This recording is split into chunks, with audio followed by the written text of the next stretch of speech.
Nous allons ouvrir nos Bibles dans le livre de Romains, chapitre 11. Nous allons lire le verset 36. Romains chapitre 11, verset 36. C'est de lui, par lui et pour lui que sont toutes choses. À lui la gloire dans tous les siècles. Amen. Prions le Seigneur. Nous te disons merci Seigneur, notre Père et notre Dieu, pour le privilège que tu nous as donné d'être là dans ta présence. Te disons merci pour la grâce et ta protection. Nous voulons, Seigneur, que tu nous parles au travers de ta parole, pour la louange et la gloire de ton nom, au nom de Jésus-Christ.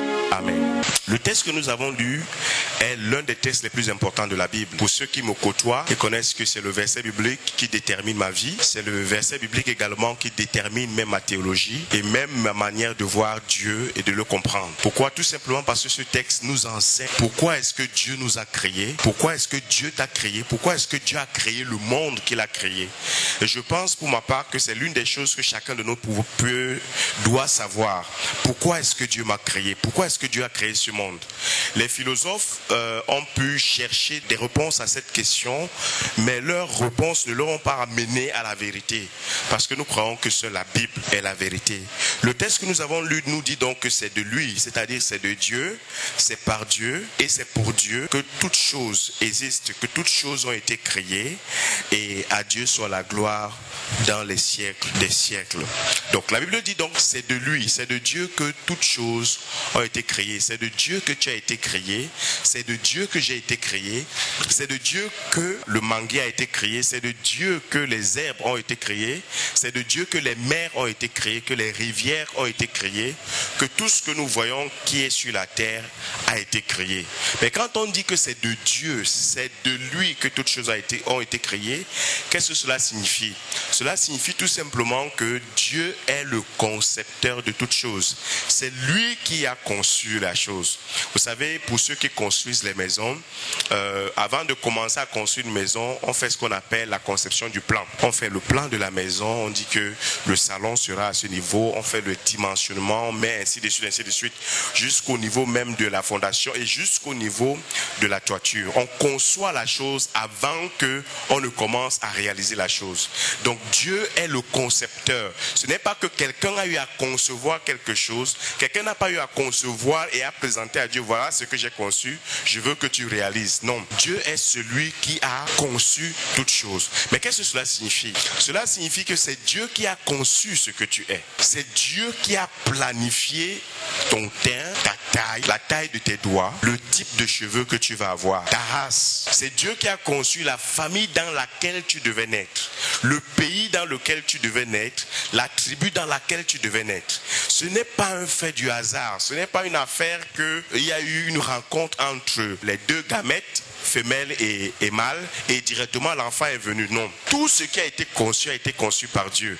Même l'avocatier que je plante aujourd'hui a été un avocatier qui a été planifié par Dieu, qui sera planté à cet endroit.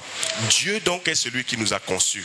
C'est lui qui a fait de nous ce que nous sommes. C'est lui qui nous a donné l'intelligence que nous avons. Il a conçu cette intelligence. Il nous a donné toutes les capacités que nous avons. La force que nous avons, la corpulence que nous avons a été conçue par Dieu. Et personne ne peut changer cela. Et c'est tellement important de le savoir. Il n'y a rien de hasard devant Dieu. Rien ne le surprend. Il a tout conçu. Mais la Bible continue en disant, c'est de lui, c'est par lui que sont toutes choses. Donc c'est de lui, c'est lui qui a conçu. Maintenant, c'est par lui que sont toutes choses. C'est-à-dire, c'est lui qui a réalisé. Vous savez, parfois, lorsqu'on peut aller chez un architecte, on lui dit, je veux une maison, j'ai un terrain de 500 mètres, je veux une maison qui puisse peut-être de 5 chambres, ainsi de suite. Je veux qu'elle soit belle avec un modèle peut-être allemande, par exemple. Alors, l'architecte va aller dans le terrain, il va voir comment est-ce que le terrain est. L'architecte va concevoir. Mais dans la plupart des cas, l'architecte ne réalise pas. Il conçoit seulement. C'est l'ingénieur qui réalise. C'est-à-dire, c'est lui qui rend cela possible. C'est lui qui vient et qui dit, ok, on va faire la foule ici, parce que l'architecte a dit qu'il y aura une foule à tel niveau. C'est lui qui va dire que, ok, on fait comme ça, là on va faire une poutre ici qui aura peut-être une dimension de 10 mètres de diamètre. Pourquoi? Parce que l'architecte a pensé ainsi, parce que l'architecte a eu à concevoir ainsi. Mais dans le cas de Dieu, Dieu n'a pas eu besoin d'un autre architecte et Dieu n'a pas besoin d'un ingénieur. Dieu est l'architecte, il conçoit, mais également Dieu réalise. C'est-à-dire que ceux que nous voyons, qui sont nés aveugles, Dieu a voulu qu'ils soient aveugles. Mais ça peut paraître bizarre, mais c'est Dieu. Il fait toutes choses comme il veut. Ce n'est pas un hasard s'il est né aveugle. Il est né aveugle parce que Dieu a voulu qu'il soit aveugle et parce que Dieu a un objectif pour lequel il a voulu qu'il soit aveugle. Lorsque nous voyons quelqu'un être boiteux, il ne marche pas avec ses deux pieds, c'est pas qu'il y a eu une mauvaise conception quelque part. Non, Dieu a conçu que cette personne soit comme ça et Dieu a formé cette personne.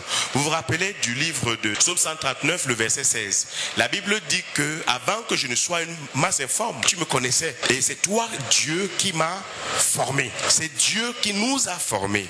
C'est Dieu qui t'a donné la forme que tu as. Ce n'est pas le ventre de ta maman. C'est Dieu qui l'a fait. C'est lui qui t'a réalisé. C'est Dieu qui a permis que tu puisses grandir tel que tu grandis. Ce n'est pas parce que tu voulais. Ce n'est pas parce que tu as pris beaucoup de lait. Il y a des enfants qui ne boivent pas le lait, mais qui grandissent. On connaît les pygmées qui ne prennent pas de lait et qui grandissent, qui ne mangent même pas le sel, mais qui grandissent et qui vivent bien. Donc Dieu nous a créés, il nous a conçus et Dieu nous a formés. Dans le livre de Jérémie, Jérémie dit que tu m'as formé dans le sein de ma mère. Tu m'as formé. Dieu te forme. C'est comme un potier. Le potier prend l'argile et il fait un vase. C'est lui qui forme le vase. Il donne au vase la forme qui lui plaît et le plan qu'il a pour le vase. Lorsqu'il voudrait que le vase soit un pot de fleurs, il s'arrange à ce que la forme qu'il va donner à l'argile soit un pot de fleurs. Lorsqu'il voudrait que le vase qu'il veut former soit un plat, il s'arrange que ce soit un plat. Lorsqu'il voudrait que ce soit une cuillère, il s'arrange que ce soit une cuillère.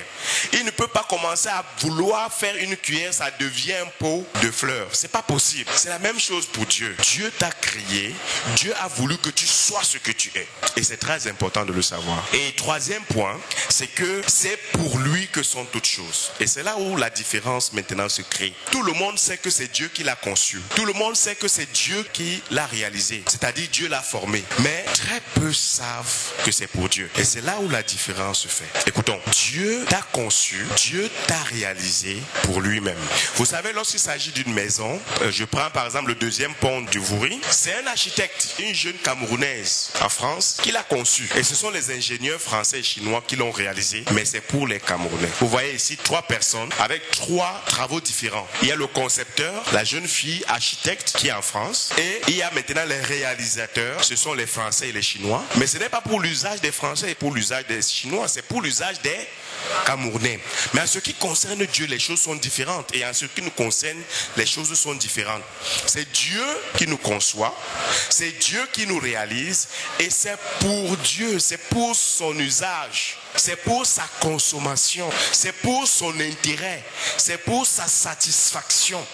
Et c'est là où les hommes ont donc fait faux. Les hommes ont cru que Dieu les a créés pour eux-mêmes. C'est pour cela que les gens vivent pour eux, pour leurs intérêts. Ils sont au centre de leur vie. Mais la Bible nous enseigne que Dieu ne nous a pas créés pour nous-mêmes. Dieu nous a créés pour lui. Dieu nous a créés pour qu'il soit satisfait. Écoutons, regardons le micro que je tiens en main.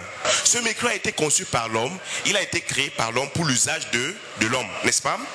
Ce micro n'a pas été créé pour le micro. Ce micro ne satisfait pas le micro. Ce micro a été créé par l'homme et il satisfait l'homme. C'est nous qui jouissons de ce que le micro nous donne comme rendement.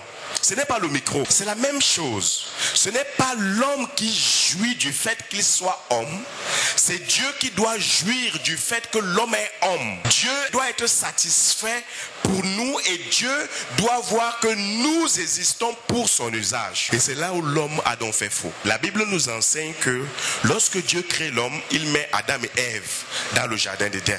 Et il les met dans un jardin où il y avait tous les fruits. Et il dit à l'homme, tu mangeras de tous les fruits, sauf le fruit de la connaissance du bien et du mal. Alors, l'homme devait donc vivre là où Dieu l'a placé. L'homme ne s'est pas formé. C'est Dieu qui l'a formé. C'est Dieu qui l'a placé quelque part pour quelque chose. Et la manière pour lui de pouvoir satisfaire Dieu, de pouvoir plaire à Dieu était tout simplement de faire quoi? De pouvoir faire ce que Dieu lui a demandé de faire. Lorsque ce micro-ci n'obéit plus ou ne fait plus le but pour lequel on l'a créé, qu'est-ce qui se passe? Nous faisons comment? Nous le jetons, on n'a plus besoin de lui. Si vous avez déjà utilisé un stylo à billes, parfois tu écris avec le bic, à un moment donné ça cale. Et quand ça cale, qu'est-ce que tu fais? Tu essaies de frotter, tu essaies de bouger, et lorsque ça ne fait pas, qu'est-ce que tu fais? Tu ne le gardes pas, tu le jettes. Pourquoi? Parce qu'il n'accomplit plus le but pour lequel tu l'as créé. Et c'est ce qui s'est passé dans le jardin d'Éden. Dieu crée l'homme, il le met au jardin d'Éden pour lui, Dieu. C'est-à-dire pour lui obéir, pour satisfaire Dieu. Et satisfaire Dieu dans le jardin d'Éden, c'était de manger de tous les fruits du jardin, sauf celui que Dieu avait interdit de manger. Et qu'est-ce qui s'est passé avec l'homme? La Bible nous dit que le diable s'est transformé en un serpent. Il est venu séduire l'homme. Et qu'est-ce que le diable lui dit? Il lui dit non, écoute, Dieu sait que le jour où tu vas manger de cet arbre, tu seras comme lui. Alors mange de cet arbre, alors tu seras comme Dieu. Et qu'est-ce qui va se passer? L'homme va donc vouloir être comme Dieu. Imaginez-vous que ce micro veut devenir un homme. Lui-même ne veut plus être micro, il veut être maintenant devenir un homme. Ça ne marche pas. C'est ce qui s'est passé avec l'homme. L'homme veut devenir Dieu, ça ne marche pas. Parce que tu es une créature, tu ne peux pas devenir un créateur. Il faut un créateur et il nous faut une créature. Et lorsque l'homme mange du fruit, qu'est-ce qui se passe? La Bible dit que Dieu l'a chassé du jardin d'Éden. Il ne servait plus à la gloire de Dieu. Dieu l'a mis hors de sa présence. Et la Bible nous dit dans le livre de Romains chapitre 3, le verset 23, que car tous ont péché et sont quoi? Privés de la gloire de Dieu. Dieu donc a créé l'homme pour sa gloire, c'est-à-dire pour son usage, pour que l'homme puisse resplendir les perfections invisibles de Dieu à toute la création. Voilà l'homme qui est maintenant privé de la gloire de Dieu. À cause de quoi? À cause de son péché. Dieu te crée pour sa gloire, pour son usage. Le péché vient et il te prive d'être un instrument entre les mains de Dieu, d'être là pour la gloire de Dieu. Et ça n'a pas manqué.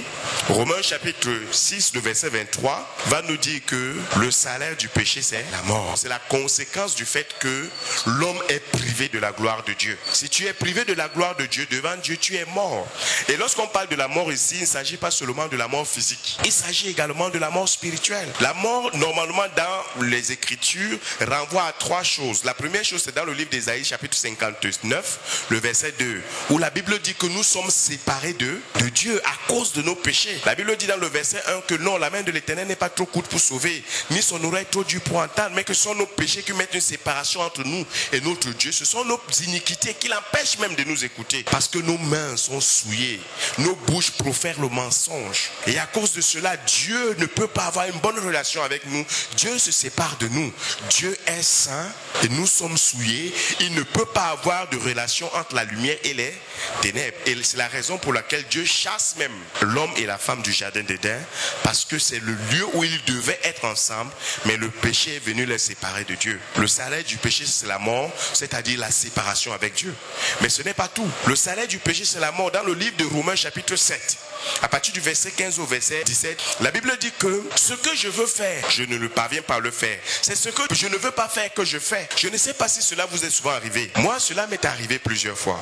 Et même jusqu'aujourd'hui. J'ai souvent le désir de plaire à Dieu de tout mon cœur. Le désir de ne plus jamais désobéir Dieu. Il m'est souvent arrivé même de me mettre à genoux et de supplier Dieu. Dieu, aide-moi. Je ne veux plus jamais te désobéir. Mais à la fin, qu'est-ce qui se passe? Je me retrouve encore que j'ai désobéi. Je ne sais pas si cela vous est souvent arrivé. Mais moi, oui. Je dis souvent qu'à partir d'aujourd'hui, il faut que je puisse aimer mon épouse comme Christ a aimé l'Église, au point de mourir pour lui. Et je prie sincèrement, je désire ça du fond de mon cœur. Mais il suffit qu'elle fasse une petite erreur pour que je me retrouve encore irrité. Et je me dis, mais waouh, ce que je veux vraiment faire, je ne parviens pas à le faire. Et il m'est arrivé de dire, je veux aimer mon prochain comme moi-même. Et je prie de tout mon cœur. C'est aide-moi à aimer mon prochain comme moi-même. Mais après, je me retrouve toujours que je suis en train d'offenser mon prochain. C'est le salaire du péché. L'incapacité est de plaire à Dieu par nos propres forces. Tu veux, mais tu ne peux pas. Tu as la volonté, mais tu n'as pas la capacité. Ça, c'est le péché qui l'a rendu ainsi. Ce n'était pas le cas dans le jardin d'Éden avant le péché. Avant le péché, l'homme avait et le vouloir et le faire. Mais après le péché dans le jardin d'Éden, la capacité d'obéir à Dieu s'est estompée, est tombée une fois pour toutes. Et le salaire du péché, c'est la mort. Nous avons vu que d'abord la séparation avec Dieu. Deuxième chose, l'incapacité ou l'inhabilité de l'homme de pouvoir plaire à Dieu par ses propres forces. Et la dernière chose, c'est que dans le livre de Apocalypse chapitre 19, le verset 15, la Bible dit que ceux dont les noms ne furent point trouvés dans le livre de vie furent jetés dans les temps de feu, c'est-à-dire l'enfer. Cela veut dire que si l'homme qui est privé de la gloire de Dieu à cause de son péché continue à vivre permanemment dans le péché, si Jésus revient entre-temps, ou alors s'il arrive qu'il meurt, cette personne-là va aller en enfer. Vous savez, l'enfer n'a pas été créé pour que les hommes y aillent. La Bible dit que l'enfer a été créé pour le diable et ses anges, pas pour les hommes. Mais l'homme y va parce qu'il a choisi de désobéir à Dieu. L'homme ne va pas en enfer parce qu'il a péché contre Dieu. Non, l'homme va en enfer parce qu'il n'a pas accepté le don du salut que Dieu a donné. Qu'est-ce que nous sommes en train de dire? Nous sommes en train de voir le but pour lequel Dieu nous a créés. Et nous voyons que Dieu nous a conçus, Dieu nous a réalisés, Dieu l'a fait pour lui, pour sa gloire. Mais il y a quelque chose qui vient nous séparer de cette gloire, c'est le péché. Et nous voyons que tant que nous sommes sur la terre et que nous allons continuer à vivre dans le péché, nous allons aller en enfer. Et même quand on veut plaire à Dieu, on ne pourra pas. Mais vous savez, la Bible dit que la pensée de l'éternité est dans le cœur de l'homme. L'homme désire toujours la vie éternelle. Y a-t-il quelqu'un ici qui veut aller en enfer? Personne ne veut aller en enfer. Et c'est juste. Parce que c'est un endroit terrible, il ne faut pas y aller. La Bible dit qu'en enfer, les hommes vont souffrir, pas pour 1 an, pas pour 10 ans, pas pour 100 ans, pas pour 1 million d'années, pas pour 100 millions d'années, mais pour l'éternité. Ils vont brûler sans jamais être cendres. Ils vont souffrir pour leur éternité. Ce n'est pas un bon endroit y aller. Et Dieu, sachant que ce n'est pas un bon endroit pour y aller, et à cause de l'amour et la miséricorde qu'il nous aime, la Bible dit qu'il nous a envoyé son Fils Jésus. Dans le livre de Jean chapitre 3, le verset 16, la Bible dit que car Dieu a tant aimé le monde, qu'il a envoyé son Fils unique, afin que quiconque croit en lui ne périsse point, qu'il n'aille point en enfer, mais quoi? Mais qu'il ait la vie éternelle. Voilà l'amour de Dieu. Dieu nous aime tellement. Il sait ce que c'est que l'enfer. Et il sait qu'il nous a créés pour sa gloire, pas pour qu'on aille en enfer. C'est pour cela qu'il nous donne donc Jésus-Christ. Et la Bible dit que Jésus-Christ est venu sur la terre, il a vécu. Et nous l'avons vu, ce gars, marcher dans les villes de Galilée, de la Samarie, de la Judée, dans toute la sainteté de la pureté. La Bible dit qu'il n'avait jamais commis un péché. Mais qu'est-ce que nous avons fait? La Bible dit que nous l'avons pris, nous l'avons cloué à la croix. Et par sa mort à la croix, Jésus-Christ a accompli 2 grandes choses très importantes. La première chose, c'est que la colère de Dieu qui était sur nous, Jésus-Christ l'a porté à la croix. Dans le livre de Romains chapitre 1, verset 18, la Bible dit que la colère de Dieu se révèle contre toute impiété des hommes. C'est-à-dire, quel que soit l'homme, qu'il soit pasteur, qu'il soit prêtre, qu'il soit je ne sais quoi, s'il commet le péché, la colère de Dieu est sur cette personne. Quel que soit le péché, que tu sois chrétien, que tu ne sois pas chrétien, la colère de Dieu se révèle contre toute impiété. Il suffit qu'il y ait une impiété, Dieu se révèle dans sa colère. Mais à la croix, Jésus-Christ a donc porté la colère de Dieu. La Bible dit qu'il a été frappé, humilié. Mais il a été frappé, humilié pour nous. Afin que nous ne soyons plus frappés à l'enfer. Afin que nous ne soyons plus humiliés pour l'enfer. Il a porté nos péchés à la croix. La deuxième chose que Jésus-Christ a fait à la croix, c'est que Jésus-Christ a ôté le péché de ceux qui le reçoivent dans leur cœur comme leur Seigneur et Sauveur personnel. La Bible dit que par son sang qui a coulé à la croix, nous recevons le pardon de nos péchés. Quel que soit le péché que tu as commis, quel que soit le péché que tu as commis, même si tu as avorté, même si tu es sorcier, même si tu es voleur, même si je ne sais quel péché quelqu'un peut penser, à cause du sang de Jésus-Christ qui a coulé à la croix, nos péchés peuvent être totalement pardonnés. Et également Jésus-Christ peut ôter ses péchés. C'est pour cela qu'on l'appelle l'agneau de Dieu qui fait quoi? Qui enlève le péché du monde, qui ôte le péché du monde. Jésus donc est capable d'ôter le péché dans mon cœur, d'ôter le péché dans ton cœur, quel que soit le péché. Et c'est l'œuvre de la croix qu'il a accompli. Maintenant, pour pouvoir donc avoir et revenir sur ce que Dieu nous a créé, c'est-à-dire de pouvoir revenir à glorifier Dieu comme il se doit, Dieu nous permet de pouvoir nous repentir. C'est pour cela que la Bible dit repentez-vous. Ce repentir est le processus par lequel l'homme qui comprend qu'il a été créé pour la gloire de Dieu et qu'à cause de son péché, il a été privé de la gloire de Dieu, vient vers son Père qui est Dieu et lui dit, Dieu, je sais que j'ai péché contre toi, je te prie de me pardonner, donne-moi le privilège de pouvoir te glorifier. Et lorsque tu le fais de tout ton cœur, la Bible dit que par son esprit, Dieu vient habiter dans ton cœur et il fait de ton corps son temple. Dans le livre de 1 Corinthiens chapitre 3, le verset 16, la Bible dit que ne savez-vous pas que votre corps est le temple de Dieu et que le Saint-Esprit habite en vous. Lorsque le Saint-Esprit vient donc habiter en toi, c'est le Saint-Esprit qui te rend donc capable de plaire à Dieu. C'est lui le Saint-Esprit qui va te conduire dans toute la vérité. C'est lui le Saint-Esprit qui va te permettre de marcher dans la sainteté, dans la pureté, dans la justice de Dieu. Parce que par notre propre force, on ne peut pas. Et la Bible dit donc que lorsque tu acceptes donc que l'œuvre que Jésus-Christ a accomplie, il ne l'a pas accomplie pour lui-même, il l'a accomplie pour toi. Et que tu l'invites dans ton cœur comme ton Seigneur et Sauveur personnel, la Bible dit que tu as la vie éternelle. Dans le livre de 1 Jean chapitre 5, à partir du verset 11, la Bible dit que quoi? Et voici ce témoignage. C'est que Dieu nous a donné la vie éternelle et que cette vie est dans son Fils. Celui qui a le Fils a la vie. Celui qui n'a pas le Fils de Dieu n'a pas la vie. Dans le verset 13, la Bible dit que et je vous ai écrit ces choses afin que vous sachiez que vous avez la vie éternelle, vous qui croyez au nom du Fils de Dieu. Vous qui avez accepté Jésus dans votre cœur, vous avez la vie éternelle. Et lorsque maintenant Jésus vient, il habite dans ton cœur, il te donne la vie éternelle. Dans le livre de 1 Corinthiens chapitre 6, le verset 19 à 20, la Bible dit que vous avez été rachetés à un grand prix. Glorifiez donc Dieu dans votre corps. Maintenant que vous avez été rachetés, maintenant que vous avez reçu Jésus dans votre cœur comme votre Seigneur et Sauveur personnel, glorifiez Dieu. Vivez donc le but pour lequel Dieu vous a créé. Resplendissez la sainteté de Dieu. Manifestez la bonté de Dieu. Glorifiez Dieu dans votre corps et dans votre âme et dans votre esprit. Cela n'est possible que par l'œuvre que Jésus-Christ a accomplie à la croix. En conclusion, Dieu nous a créés pour une seule chose. Dieu nous a créés pour le glorifier. Dieu nous a créés pour sa gloire, pour son usage, pour sa consommation, pour sa satisfaction. Mais le péché est venu nous séparer de la gloire de Dieu. Le péché est venu nous empêcher d'accomplir le but pour lequel Dieu nous a créés. Et Dieu, sachant que si nous mourons dans cet état, nous allons aller en enfer à cause de son amour et de sa grande miséricorde, nous a envoyé Jésus-Christ.